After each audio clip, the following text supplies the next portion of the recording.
I've not heard anything that you've said today that I don't totally agree with. The one thing that you Get this man to caucus for us.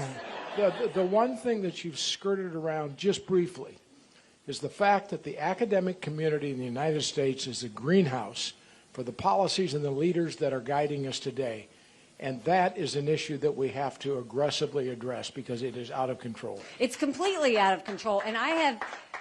And trust me, I could have an hour-long conversation with you on education.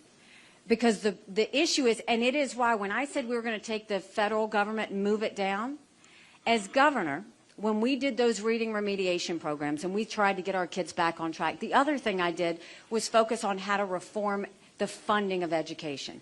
I wanted to figure out how to lift up our rural areas without hurting the wealthy areas. And so in doing that, what I found out is the Department of Education in D.C.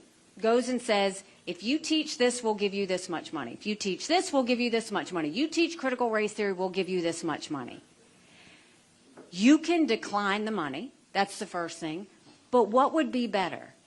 Better is take that education money for reading, math, science, history, send it down to the states, and let the states make those decisions. When I talk about vocational classes, the vocational classes in South Carolina are going to be very different than the vocational classes in Iowa.